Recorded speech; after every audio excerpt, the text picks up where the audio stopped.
ऐसे कैसे शिव जी मंदिर में चले आए? पंडित जी आपको कुछ तो करना चाहिए था ना। हाँ, आपको उनको रोकना चाहिए था पंडित जी, लेकिन आश्चर्य की बात है आपने ऐसा किया नहीं। और तो और पंडित जी, आपने हमको भी रोक लिया था। मैं आप लोगों के आक्रोश को समझ सकता हूं बंधुजनों, लेकिन जब हवा अपने विरुद्ध बह रही हो तो उस समय बेहतर यही होता है कि संघर्ष करने के बजाय हम अपने आप को हवा के बहाव में सौंप दें। मैं क्षमा चाहता हूं।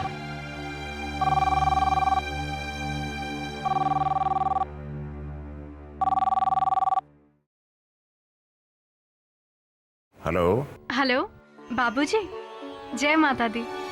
जय माता दी वैष्णवी बेटा, कैसी हो? बाबूजी मैं बिल्कुल ठीक हूँ। वो नवरात्रि का उत्सव कैसे चल रहा है? अच्छा चल रहा है बाबूजी। मैं तन मन धन से माता रानी की सेवा करने की कोशिश कर रही हूँ।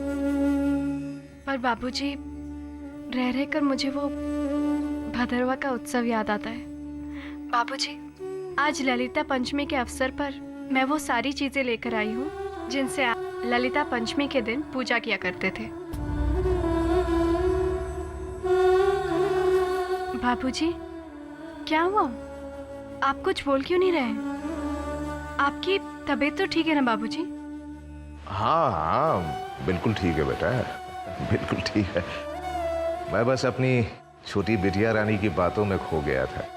कितनी बड़ी हो गई है, बड़ी बड़ी बातें कर रही है? अच्छा फोन क्यों किया वैष्णवी? कोई खास काम है? वो दरअसल बाबूजी मुझे पापा जी से एक जरूरी बात करनी थी। मैं काफी देर से उनका फोन लगा रही हूँ, लेकिन उनका फोन बिजी आ रहा है। क्या आपको पता है कि वो अभी कहाँ होंगे? वैष्णवी अब कभी भी तुम्हारे इस पूज्य पापा जी की बात मुझसे नहीं करना। जी मेरा मतलब है मैं कुछ समझी नहीं। एक बात ध्यान से सुनो वैष्णवी, आज के बाद तुम्हारे ससुराल में तुम पंडित विद्यासागर की बेटी नहीं हो और इस घर में शील कुमार की बहू नहीं हो।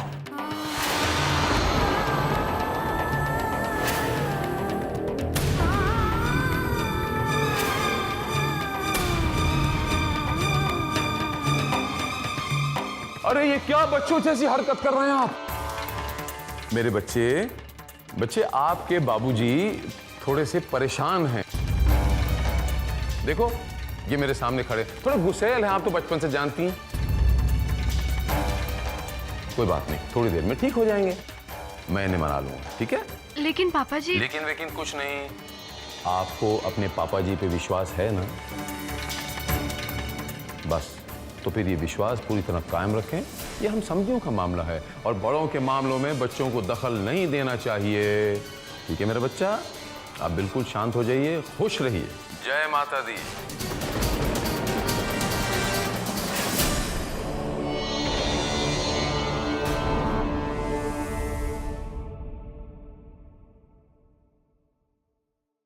दीदी बड़ी हिम्मत है भाई तुम में। हमने मना किया तो पापा जी की अदालत में पहुंच गई हमारी शिकायत करने के लिए।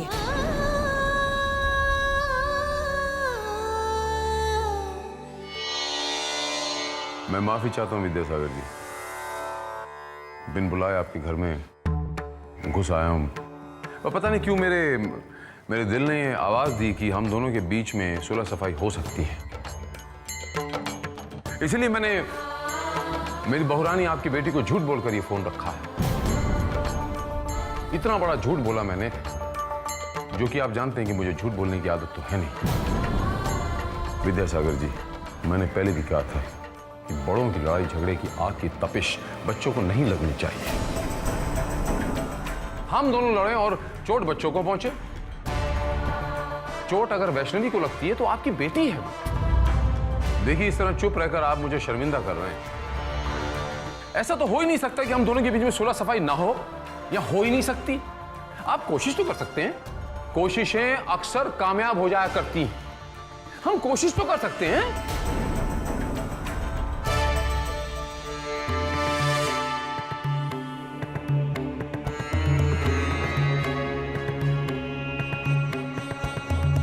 सुशील जी, बेहतर यही होगा आप यहां से चले जाएं। मुझे आपसे कोई बात नहीं करनी। अरे मुझे क्यों मारो? अरे कौन है आप लोग? विजय सागर जी, मुझे बचाइए! विजय सागर जी, मुझे बचाइए! विजय सागर जी, विजय सागर जी, विजय सागर जी, मुझे बचाइए! विजय सागर जी, आपके घर में मुझे आपसे उम्मीद नहीं थी।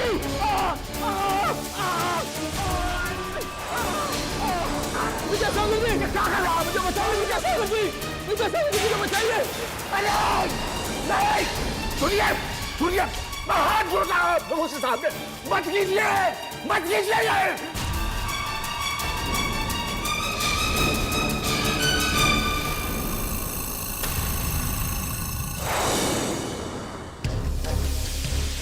सिंधी, सिंधी, कोई है? सिंधी, आंखें खोलिए, एम्बुलेंस बुलवाइए। पंडित जी, एम्बुलेंस बुलवाइए। खड़े क्यों आप? जी जी पंडित जी। माता रानी, ये क्या अनर्थ हो रहा है? सुना आपने? ये महारानी बजाय हमारी बात मानने के उल्टे पापा जी से हमारी शिकायत लगा रही है। नहीं दीदी, मैंने पापा जी को सिर्फ ये पूछने के लिए फोन किया था। बस करो, हमारे सामने भोलेपन का नाटक। हम अच्छी तरह जानते हैं कि तुम क्या कर सकती हो। और हाँ, एक बात कान खोलकर सुन लो, मैं तुम्हें आखिरी बार कह रहा हूं, तुम उस सहेली संस्था से दूर रहो। वहां की लड़कियां इस घर में नहीं आएगी, मतलब नहीं आएगी, समझी? क्यों नहीं आएगी?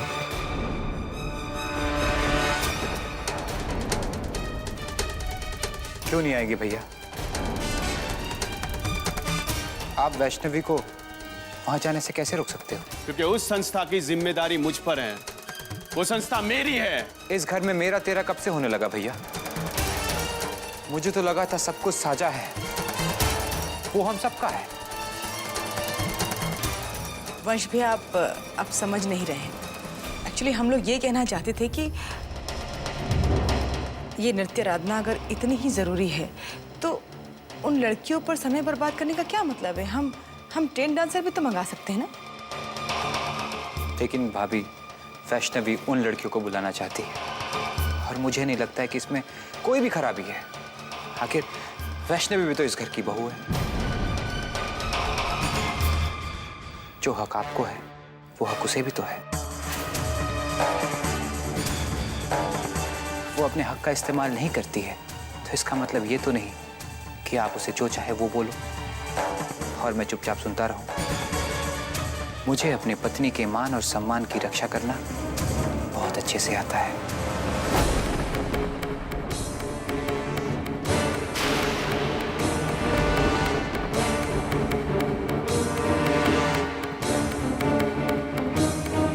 वैष्णवी, तुम उन लड़कियों को बुलाओ। मैं देखता हूं कि तुम्हें वहां जाने से कौन रोकता है।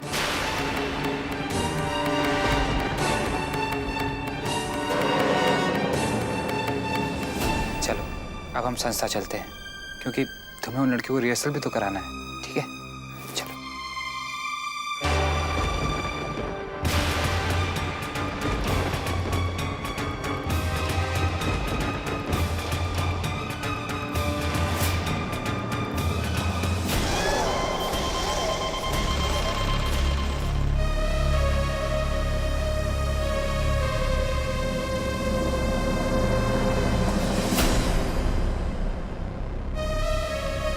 भैया, मैंने बहुत कोशिश की लेकिन जो हो रहा है उसे होने दे। जाने दे छोरी को सहेली संस्था, बाकी मैं संभाल लूंगा।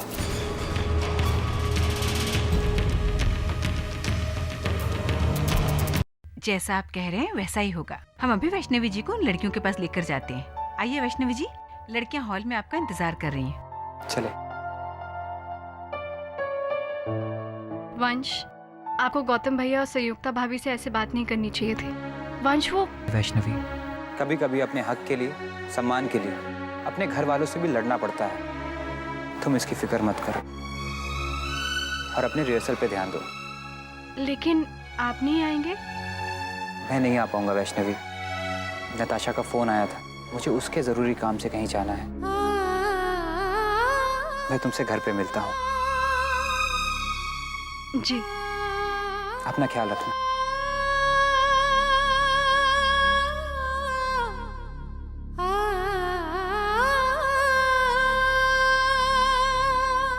आइए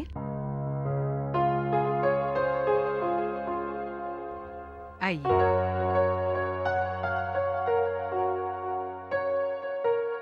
तुम सब कैसी हो?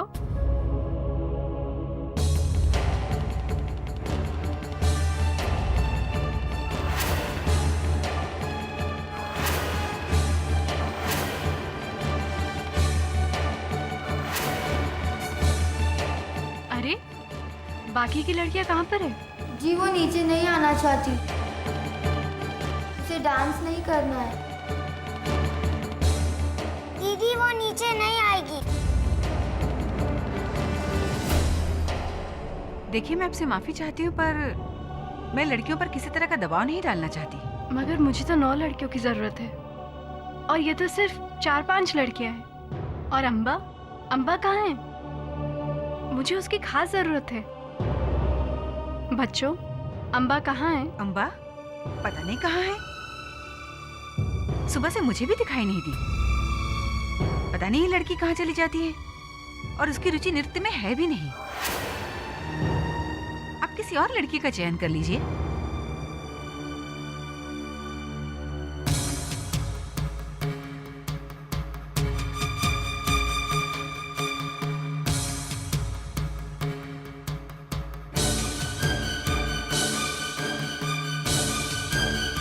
दीदी दीदी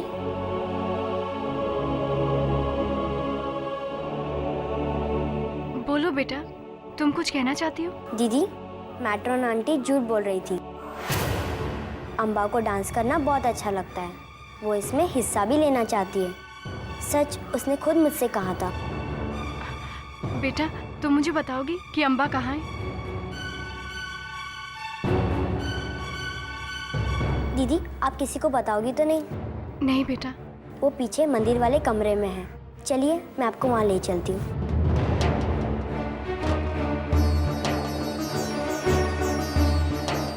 आइए दीदी, जल्दी चलिए।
अम्बा,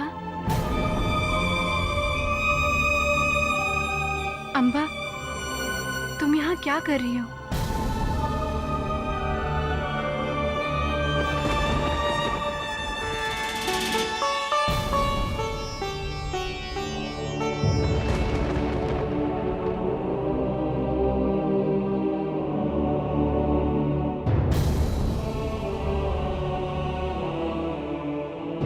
अम्बा, कुछ तो बोलो। मैं जानना चाहती हूँ आखिर तुम्हारे साथ क्या हुआ है। बेटा कुछ तो बोलो।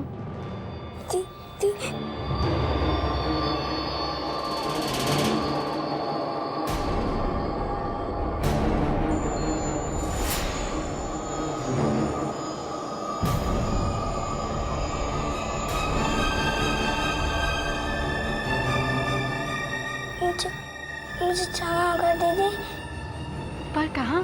मुझे जाना होगा दीदी। अम्बा 2 मिनट मुझसे बात तो करो।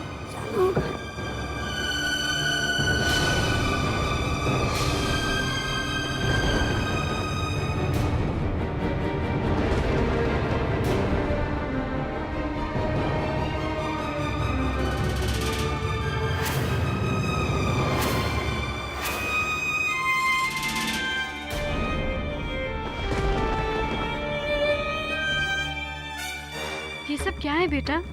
नहीं कुछ नहीं दीदी, अब मुझे जाना होगा।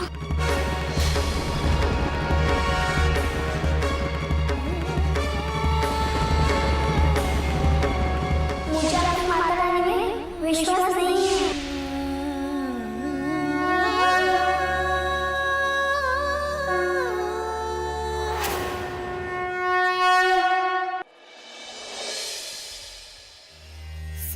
सिंहासनगता नित्यं पद्माश्रितकरद्वया शुभदास्तु सदा देवी स्कंदमाता यशस्विनी।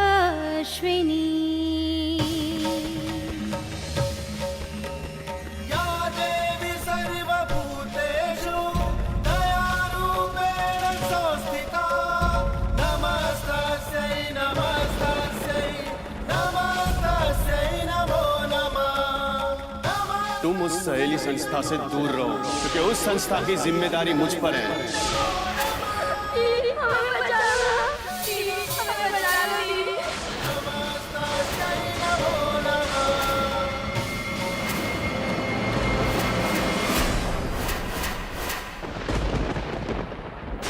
वैष्णवी बेटा,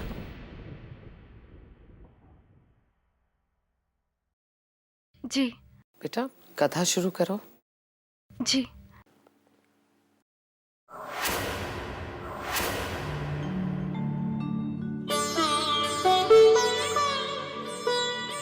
जय माता दी। आप सभी को मेरा प्रणाम। आज 4 अक्टूबर पंचमी तिथि को मैं आप सबको माता के 5वें स्वरूप की कथा सुनाने जा रही हूँ। माता के इस 5वें स्वरूप को स्कंद माता कहते हैं।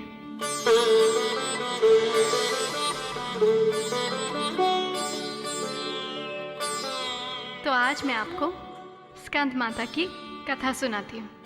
पाताल लोक में रहने वाले महत्वाकांक्षी दानवराज तारकासुर धरती से मानव जाति के विनाश का और देवताओं को स्वर्ग से निकाल बाहर करने का निर्णय ले चुका था।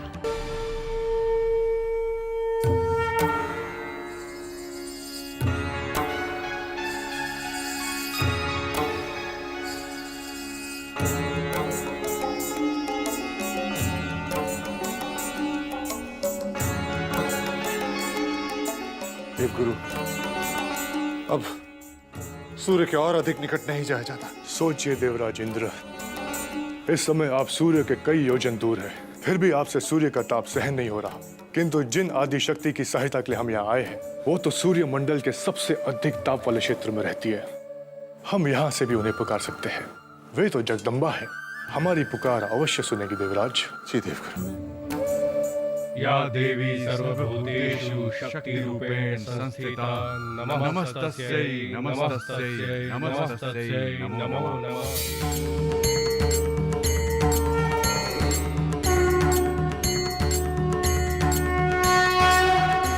हे देवगुरु बृहस्पति, हे देवराज, मुझे आपके आने का कारण ज्ञात है। तो कल्याणी, इनका कष्ट दूर कीजिए। करूंगी। इसलिए तो मैंने पार्वती रूप में शिव की पत्नी का स्थान प्राप्त किया है। आप ही महादेव से कहिए ना। उन्होंने ताड़क को वरदान दिया है।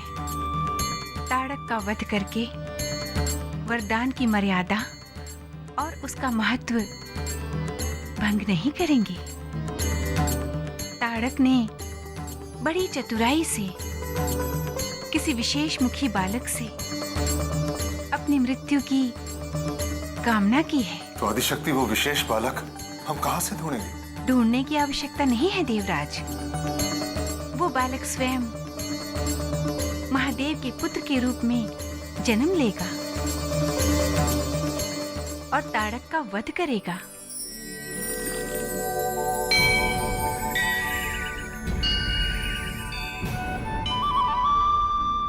आश्चर्य है, हम देवता सूर्य के ताप को सहन करने में समर्थ है, फिर ये खंजन पक्षी यहाँ कहां से आ गया? वो खंजन पक्षी नहीं, मायावी ताड़कासुर का गुप्तचर था। तो आदिशक्ति फिर तो उसे पता चल जाएगा कि देवराज, उसे अपने काल के आगमन का समाचार प्राप्त करने का अधिकार है।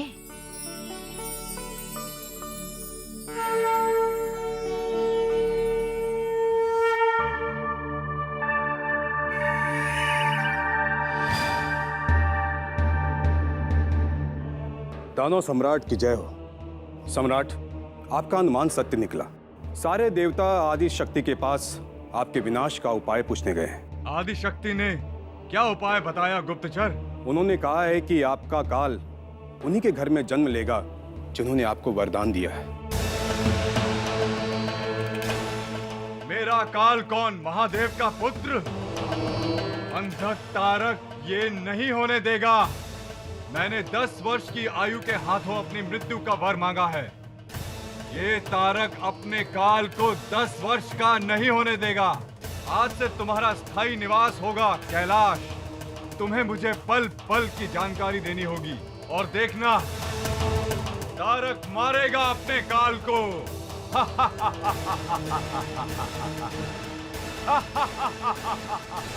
चेतना का निर्माण करने वाली माता दुर्गा ने ऋषि मुनियों के कष्टों को देखकर अपनी गोद से ऐसे शक्तिशाली पुत्र को जन्म देने का निर्णय किया जिससे ये सारा संसार कार्तिकेय और स्कंद नाम से जाना जाता है।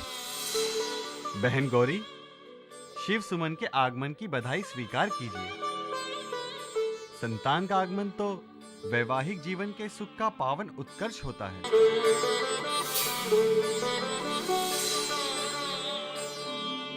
ये आपका दिव्य शस्त्र है। देवराजेंद्र, अब हमें आप जाने दीजिए।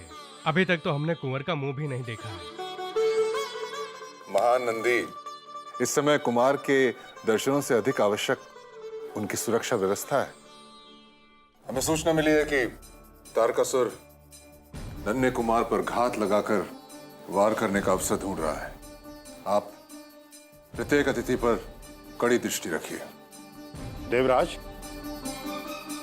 आप बिल्कुल चिंता मत कीजिए। मैं अभी स्वयं ब्रह्मा जी को वहां छोड़कर आया हूं। देवराज,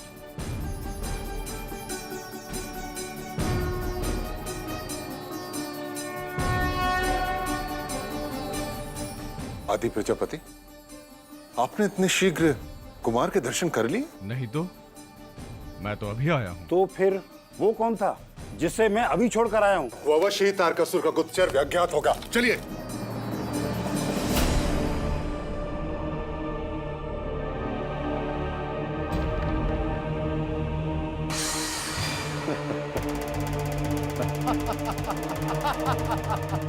दानव राज, मैं तो बालक की अपहरण करने के ताक में था, किंतु अब मैं आपके काल को समाप्त करने का अवसर प्राप्त हो गया है। जा बालक, तेरी आयु इतनी ही थी।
महादेवी, आप व्यर्थी चिंता में थी।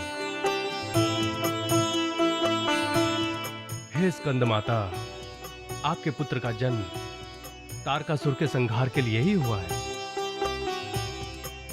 आपका पुत्र हमारे पास देवताओं की धरोहर है।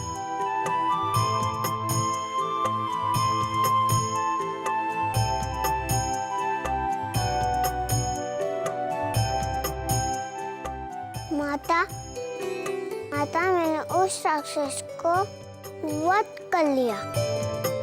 तू शक्ति का पुत्र है, तुझे तो दूसरों के कल्याण के लिए अपनी शक्ति का सदुपयोग करना है।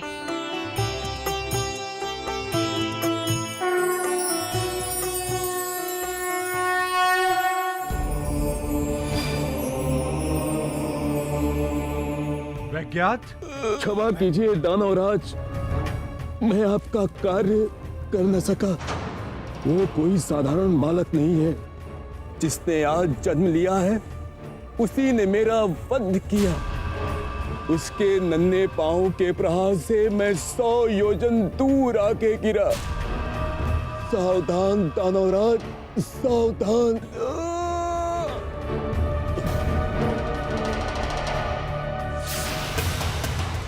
वैज्ञात, तुम मेरे विश्वास पात्र योद्धा थे, किंतु जो बातें तुमने एक बालक के लिए कही हैं, वो विश्वास के योग्य नहीं।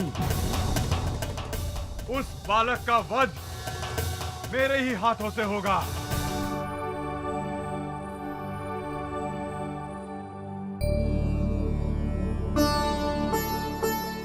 जब हाथ में शस्त्र हो तो सारा ध्यान और पूर्ण दृष्टि शत्रु के प्रहार की ओर होनी चाहिए। प्रणाम देवी। आइए देवराज, मैंने देवताओं की धरोहर को युद्ध कलाओं में प्रवीण कर दिया है। देवराज, आप जब चाहें कार्तिकेय को ले जा सकते हैं। हे स्कंद माता, देवलोक आपके इस उपकार का सदैव ऋणी रहेगा। मैं देवराज इंद्र दानवों के विरुद्ध देव सेना का संचालन करने हेतु आपको प्रधान सेनापति नियुक्त करता हूँ। देवताओं की सेना आक्रमण के लिए तैयार है सेनापति। नहीं देवराज, आक्रमण से पहले हम तारकासुर को एक अवसर देंगे। यदि वो देवलोक तक कर अपने पाताल लोक को लौट जाए तो युद्ध की कोई आवश्यकता नहीं। परंतु वहाँ दूत बनकर कौन जाएगा? नहीं, आप स्वयं वहाँ दूत बनकर जाएंगे? जो अकेले शत्रु से अकेले मिलने में डरता हो वो आपका सेनापति नहीं हो सकता। प्रणाम देवराज।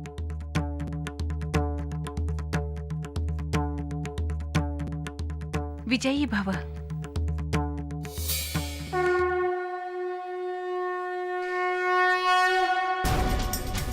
बालक, यहाँ आकर तुमने अपने बच्चे होने का प्रमाण दिया है। मैं इंद्र को इंद्रलोक नहीं लौटाऊंगा और तुम्हें मारकर अमर हो जाऊंगा।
और इस प्रकार स्कंद माता ने अपने पुत्र के द्वारा अहंकार का नाश किया। अपने पति के वर के सम्मान में उन्होंने पुत्र स्कंद को जन्म दिया। आज की रात्रि अहंकार से मुक्त होने की रात्रि है। माता से क्षमा मांगने की रात्रि है। तो बोलो मैया अम्बे की जय। जय माता की।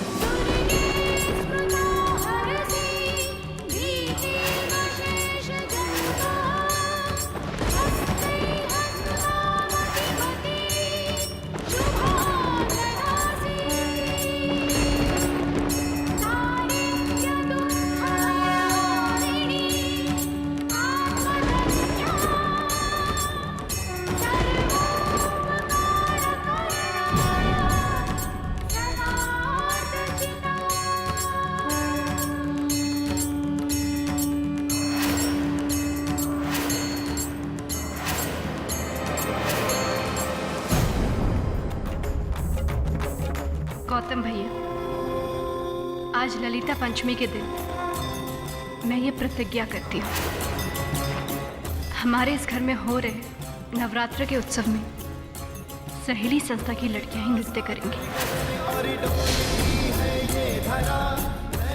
और हाँ, मैं देखना चाहती हूँ कि आखिर मुझे कौन रोकता है।